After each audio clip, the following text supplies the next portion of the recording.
우리가 자주 쓰는 친숙한 표현 중에는 흔히 반어법이라는 게 있습니다. 반어법은 어떤 것일까요? 사전적인 의미로는 그 실제의 의미와는 반대로 표현되는 방식이라고 나와 있습니다. 주로 우리는 반어법을 일상생활에서 어떻게 사용하고 있을까요? 상상을 해봤을 때 결혼한 부부가 있다고 칩시다. 평일에는 평소에 각자 일을 하다가 황금 같은 주말이 다가왔습니다. 그 주말에 남편은 친구들과 나가서 축구를 하거나 회식을 하려고 합니다. 그러면 집안에 누구에게 허락을 받아야 할까요? 바로 아내입니다. 그 어려운 동의가 필요합니다. 떨리는 마음에 아내에게 물어봤더니 너무 간단하게 다녀와 라고 말하는 것입니다. 그러면 우리 바보 같은 남편은 아주 신나는 마음으로 바로 밖으로 나가면 아마 돌아왔을 때 그날 저녁의 집안 분위기는 매우 냉랭할 것입니다. 아내가 다녀와라고 하는 말은 진짜 다녀오라는 말일 수도 있겠지만 지금 밀린 빨래와 집안일이 이렇게도 많은데 그럼에도 불구하고 너가 가려면 가봐 라는 의미로 말을 한 것일 수도 있겠습니다. 최근 결혼한 저에게도 이러한 맥락을 간파하는 지혜가 있기를 소망합니다. 네, 또 어떤 게 있을까요? 90년대의 유명한 가사 중에 어머님은 짜장면이 싫다고 하셨어 라는 가사가 있습니다. 만약에 자식이 이 말을 고지고대로 받아들여서 어머니께는 한 번도 짜장면을 드리지 않는다면 그만큼 불효자식이 없을 것입니다. 아마도 그렇게 말했던 것은 가난했던 시절에 자신이 배부른 것보다 자식이 배부른 것을 더 바랬던 부모의 마음을 표현했던 것일 겁니다. 이처럼 우리는 어떤 문장을 듣고 해석할 때는 그 앞뒤의 맥락을 잘 살펴야 하는 것이 꽤나 중요한 부분이라는 것을 캐치해야 합니다. 하지만 오늘 우리가 함께 살펴본 본문은 그 앞뒤의 맥락을 잘 살펴보아도 잘 이해되지 않는 부분들이 등장합니다. 우리 예수님께서 동문서답을 하시는 것으로는 굉장히 유명하지만 오늘 본문은 예수님의 말과 행동이 일치하지 않는 듯한 부분들이 등장합니다. 일단 오늘 우리가 읽은 본문의 앞에선 너무나도 유명한 바로 예수님께서 사마리아 여인을 만나서 영과 진리로 예배하는 자들을 찾으신다는 말씀을 하시고 유대인들로부터 배척을 받았던 그 사마리아 사람들이 예수님을 영접하는 놀라운 사건이 등장합니다. 참으로 역설적이게도 예수님은 하나님께서 택하신 유대인들에게 배척을 당하시고 오히려 배척당하던 사마리아인들이 예수를 세상의 구주로 영접했다는 사실입니다. 그렇게 사마리아 지방에서 이틀을 유하시다가 다시 예수님은 이동하십니다. 오늘 본문 요한복음 4장 43절입니다. 이틀이 지남에 예수께서 거기를 떠나 갈릴리로 가시며, 지금 사마리아 지역에서 어디로 이동합니까? 바로 갈릴리로 가신다고 기록되어 있습니다. 여러분, 이 갈릴리에 도착하니까 갈릴리인들이 예수를 영접했다고 45절에 나옵니다. 그런데 이 요한복음을 기록한 사도 요한은 이 갈릴리인들이 예수를 영접한 이유에 대해서 콕 집어서 얘기합니다. 우리 함께 4장 45절을 함께 읽어봅시다. 갈릴리에 이르심에 갈릴리인들이 그를 영접하니 이는 자기들도 명절에 갔다가 예수께서 명절 중 예루살렘에서 하신 모든 일을 보았음이더라. 예수를 영접한 이유가 과거에 자신들이 명절에 예루살렘에 갔을 때 이 예수라는 자가 어떤 표적을 일으키는 것들을 보았기 때문에 영접했다고 합니다. 영접했다는 것은 그냥 단순히 받아들였다라는 것의 이상의 의미입니다. 환대를 한 것입니다. 대환영을 한 것입니다. 도대체 무슨 이적을 보았기 때문에 이렇게 예수를 적극적으로 환영했을까요? 많은 학자들은 요한복음 2장 23절에 등장하는 말씀을 근거로 드는데 제가 읽어드리겠습니다. 6월절에 예수께서 예루살렘에 계시니 많은 사람이 그의 행하시는 표적을 보고 그의 이름을 믿었으나 라고 나옵니다. 정확히 어떤 표적을 보았는지는 알 수가 없습니다. 그러나 하나 확실한 것은 예수님이 하신 것을 보았고 예수님의 이름을 믿었다고는 나옵니다. 그런데 이 23절의 가장 끝에 믿었으나 라는 부정적인 느낌으로 끝나고 그 다다음 절에 이런 말씀이 있습니다. 이는 그가 친히 사람의 속에 있는 것을 아셨음이니라. 무슨 말일까요? 바로 예수를 자신의 인생의 주님이나 진정한 메시아로 인정했다는 것이 아니라 자신의 삶에 이득이 되어줄 수 있을 것 같은 예수를 믿음으로 결국 자신의 인생이 더 나아지기 원해서 찾는 그 더러운 욕구를 아셨다는 말입니다. 예수를 주님으로 부르지만 사실은 자신이 더 주님이 되려는 그 마음의 동기를 아셨다는 겁니다. 오늘 본문의 뒷부분에 있는 왕의 신하도 마찬가지였습니다. 우리 함께 4장 46절을 읽어보겠습니다. 예수께서 다시 갈릴리 가나에 이르시니 전에 물로 포도주를 만드신 곳이라. 왕의 신하가 있어 그의 아들이 가버나움에서 병들었더니. 아멘. 아마 여기 나오는 왕은 당시 갈릴리의 분봉왕이었던 헤롯 안티파스를 가리킬 가능성이 높습니다. 그 왕의 신하가 예수를 찾아왔습니다. 왜냐하면 그의 아들이 병이 들었기 때문이죠. 병을 고치기 위해서 아마 할 수 있는 방법은 다 써봤겠지만 낫지 못해서 왔을 수도 있고, 정말로 급한 상황인데 마침 예수라는 사람이 이 갈릴리 지방으로 왔다는 사실에 바로 달려왔을 수도 있겠습니다. 그런데 사도 요한은 또 이 신하가 왜 예수께 찾아왔다고 말합니까? 제가 읽어드리겠습니다. 4장 47절입니다. 그가 예수께서 유대로부터 갈릴리로 오셨다는 것을 듣고 가서 청하되 내려오셔서 내 아들의 병을 고쳐주소서 하니 그가 거의 죽게 되었음이로라. 이 신하도 결국 마찬가지로 예수라는 자가 유대에서 나와서 갈릴리로 올라왔다는 소문을 듣고 왔다는 것은 예수를 메시아 혹은 하나님의 아들로 인식한 믿음이 아니라 자신의 아들의 병을 고칠 수 있는 아주 용한 선생 정도로 믿고 나왔다는 것을 보여주는 것입니다. 그래서 예수님께서는 너희는 표적과 기사를 보지 못하면 도무지 믿지 아니하리라 라고도 말씀하십니다. 여러분, 오늘 본문의 초반부에 등장하는 이 갈릴리인들과 후반부에 등장하는 왕의 신하의 모습은 사실 우리의 믿음을 점검하게끔 합니다. 바로 우리는 예수를 왜 믿고 있는가라는 질문을 던진다는 것입니다. 예수님께서는 실제로 많은 표적들을 행하셨습니다. 즉 육체의 질병을 고쳐주시고 육체의 피로를 채워주시며 더 보고 싶었던 사람들을 다시 만나게 해주십니다. 너무 좋지 않습니까? 그런데 과연 단순히 예수님께서는 우리의 그런 육체적인 것들만을 채워주시기 위해 오신 분이시라는 겁니다. 그렇지 않습니다. 예수님께서는 항상 그 표적들을 통해서 자신이 모세보다 더 위대한 선지자이시며 하나님의 아들이시며 죽음을 이기시는 분이시며 생명의 빛으로 오셨음을 말씀하셨습니다. 우리가 아는 너무 유명한 말씀이 요한복음 3장 17절에 나와 있습니다.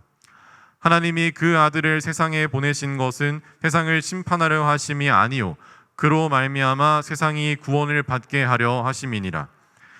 세상에 구원을 주시고 영생을 주기 위해서 오셨다고 말씀하십니다. 그분 외에는 그러한 것을 감히 흉내낼 수조차도 없습니다. 그러나 자신의 백성들, 유대 백성들은 그저 자신의 만족을 채우기 위해서만 예수를 찾고 예수를 그냥 그 정도로만 인식하고 있던 것을 보여줍니다. 사랑하는 신광교회 성도 여러분, 예수님은 우리에게 누구이십니까? 단순히 우리의 안정과 평안과 행복만을 위해서 존재해야만 하는 분은 아니십니까? 예수를 우리가 주님이라고 부르는 것은 진정으로 그분이 나의 삶의 주인이시며 내가 원하는 대로 살아가는 것이 아니라 그분이 원하시는 대로 예수님이 기뻐하시는 뜻을 따라 살겠습니다 라고 하는 결단이 담겨있는 고백일 것입니다.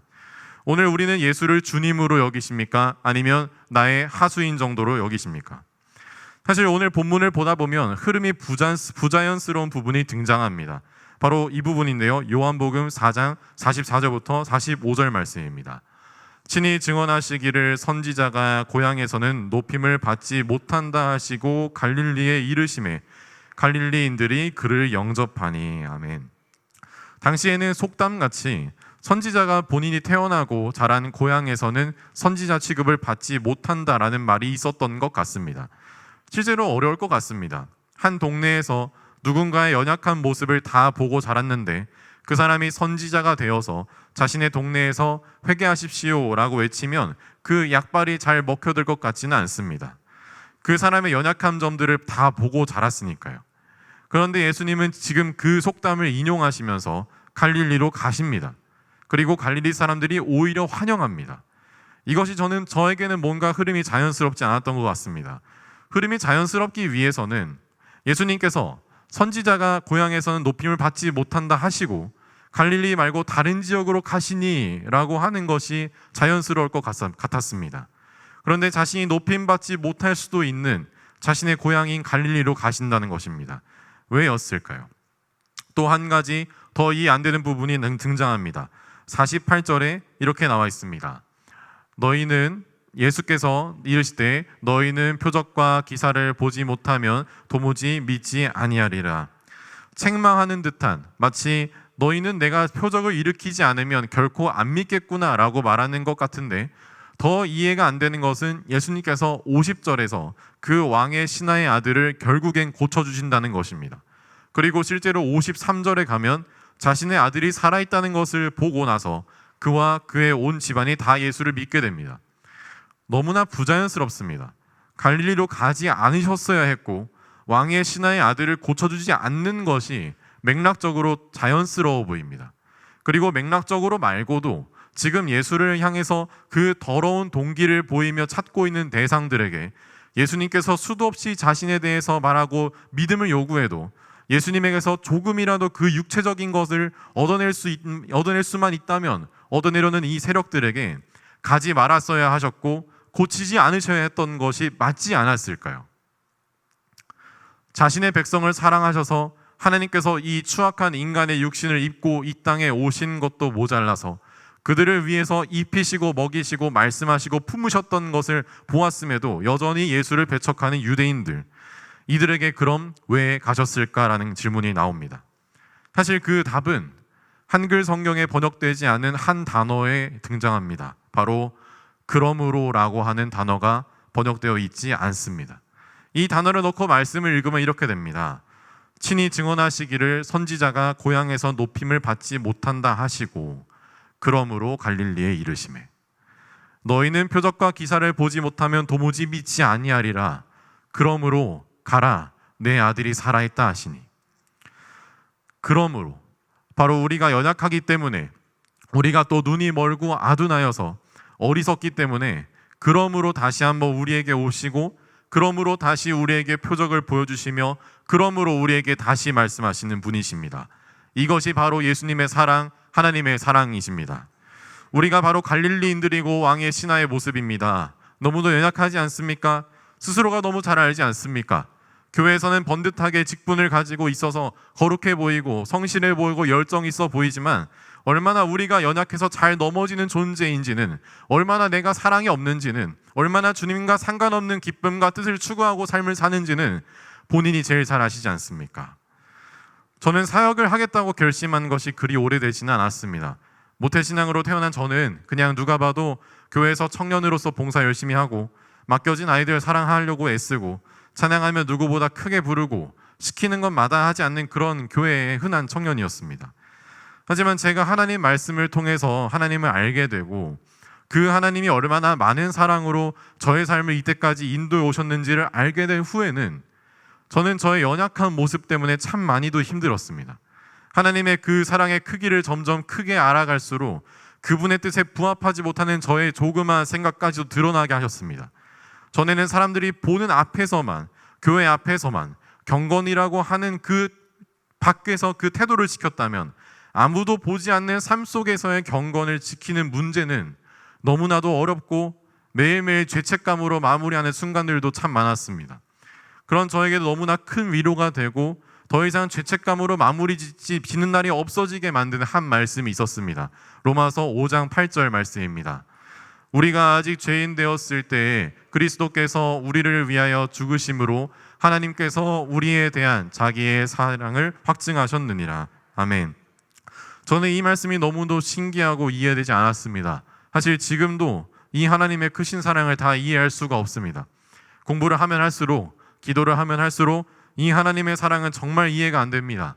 그러나 내가 하나님을 알지 못하고 그분을 인식하기보다 사람들을 더 인식했던 그 순간에서도 이미 나를 사랑하고 계셨다는 이 사실이 겉으로는 신앙적으로 성숙해 보이지만 그 내면은 누구보다 썩어있던 나인데 그런 나를 여전히 사랑하셨고 앞으로도 영원히 사랑하실 것이라는 그 믿음이 제 안에 너무나도 깊숙이 박히게 되었던 말씀입니다. 여러분, 우리가 아직 죄인이었을 때 예수님께서 먼저 찾아오셔서 구원을 주셨습니다. 먼저 그 사랑을 보여주심으로 그 누구도 그 구원을 흔들 수 없게 하셨습니다. 이것이 우리의 믿음의 확신입니다. 우리의 믿음의 확신은 내 과거의 신앙 경험, 내 신앙 경력, 봉사의 횟수에 있는 것이 아니라 바로 하나님 당신의 사랑스러운 음성을 글로 기록하여 주신 이 말씀을 믿는 믿음으로 구원에 대한 확신이 있는 줄을 믿습니다. 여러분, 우리는 이 그러므로 찾아오신 예수님의 사랑을 기억해야 할 것입니다. 혹시 자주 넘어지는 부분이 있으십니까? 자녀의 문제나 가정의 문제나 직장의 문제, 관계의 문제 등으로 인해서 좌절하여 넘어진 분이 혹시라도 계십니까? 그런 연약한 우리이기에 그러므로 예수님은 찾아오셨고 오늘도 그러므로 찾아오십니다. 이러한 사랑을 경험하셨다면, 그리고 이 말씀을 확인한 우리는 어디까지 나아가야 할까요? 바로 우리도 그럼에도 불구하고의 사랑을 실천하는 것입니다. 우리는 10월 마지막 주 3일 동안의 새생명 축제에 모실 세 분의 태신자를 작정하셨습니다. 그 태신자를 품고 기도하고 만나고 독려하는 과정은 결코 쉽지 않을 것입니다. 정말 오기 싫은 사람을 품는 것보다 더 힘든 것은 무반응인 사람에게 얘기하는 것이 진짜 쉽지 않습니다. 그런데 누가복음 6장 32절부터 33절에는 이런 말씀이 있습니다. 너희가 만일 너희를 사랑하는 자만을 사랑하면 칭찬받을 것이 무엇이냐? 죄인들도 사랑하는 자는 사랑하느니라. 너희가 만일 선대하는 자만을 선대하면 칭찬받을 것이 무엇이냐? 죄인들도 이렇게 하느니라. 아멘. 예수님께서 먼저 예수님을 선대하지 않는 우리에게 오셔서 그 사랑을 보여주셨습니다. 그 예수의 마음으로 우리가 품은 태신자, 그리고 뿐만 아니라 우리가 속해 있는 목장과 가정, 자녀들, 배우자에게, 직장인들에게 그 사랑을 실천하는 우리가 되기를 소망합니다. 기억합시다. 그러므로 찾아오신 예수님, 우리도 그럼에도 불구하고의 사랑을 실천하는 참된 그리스도의 사랑을 경험한 자로 살아가게 되길 주님의 이름으로 축복합니다. 기도하겠습니다.